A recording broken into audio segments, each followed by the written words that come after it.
know where you are right now? Hey, she's back. No, she's not. Better than she was before. She didn't tell me anything. Hey, what month is it?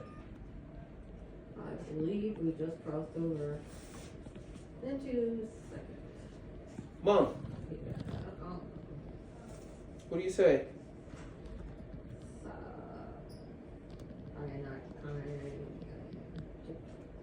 She's back to the thing.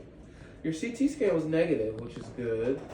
I haven't found a source of infection, which is actually a little bit frustrating. We still have your COVID flu and RSV test pending, but no signs of pneumonia, UTI. Does your belly hurt? I didn't eat anything today. But does it hurt in your belly? Not really. You just push it in your belly. Can you lay back for me, young lady? Take a look. Can you turn over on your back? Again. Just right now. I wouldn't keep count, but just.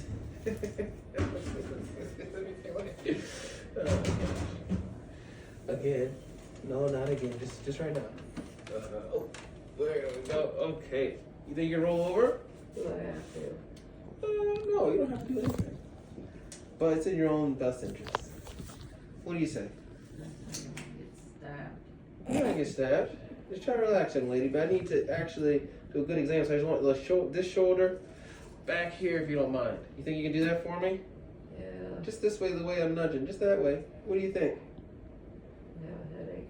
No, you do. I can give you some medicine for your headache here very shortly. They gave her some. She ingested some. She got some Tylenol and some Zofran for nausea.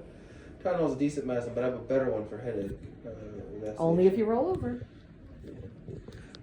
You know, if your COVID, RSV, and flu swab are negative, we got to start thinking about other places where you could be hiding infection.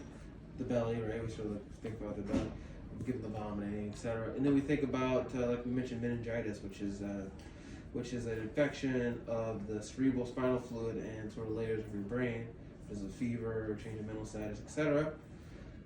Young lady, I really need you to roll over if you don't mind. There she goes. She's doing it.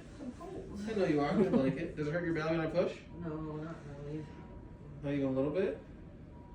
I don't know if I can trust what you're saying. That's diagnosed with a lumbar puncture. A lumbar puncture is a. Have you had kids before? No. Okay. Lumbar puncture is very similar to an epidural. We go in the very lower part of the back, just below the spine. We take a little needle and try to get some fluid from our spine. It's an invasive procedure that has three main risks: bleeding, infection, and hitting something we don't want to hit. We try to mitigate these risks through a bunch of different ways. I need to look at your back, Emily. Keep you decent. Yeah.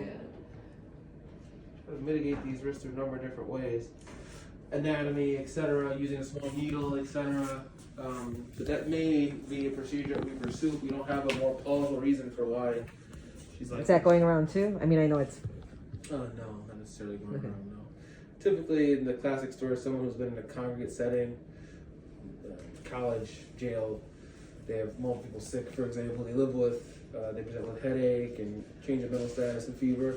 She's got a lot of those symptoms. What about, she had a dental appointment last week. She's wondering if it could be something dental. That was one of the conversations with her jaw hurting. Could there be something? Potentially, but to cause her to be so different, I guess I would expect her to sort of be more focused on my mouth. Ma'am, can you open up just a little bit for me? Where's it hurting your mouth? On this side or the other side? Huh? This Right side? on the top. Right here. Right there. And then it would climb into her jaws, she said. Her teeth look pretty decent. You know, I can't really Okay. see very well. Hey, ma'am, do me a favor. Follow my finger with your eyes. Good. Come all over this way. Come up. Good. It's hard to say. I don't think so. Just based on that. Okay. No, I don't That was the only think thing so. I could think of that in our conversations. Sure. So, young lady, we can give you some more medicine to get your fever down. We gave you some Tylenol, which helps with fever. The other thing is if her mental status clears up after we treat her, her temperature was like 102, sort of peripherally, meaning central temperature is probably a bit higher than that. Certainly can cause you to be confused, certainly just with that. I'm normally low, so that's high. Good. Yeah, we're normally 97.5. Everyone always says that. Us girls. It's so funny. All right, give me a second. I'll get some more medicine. Let's work on getting that COVID.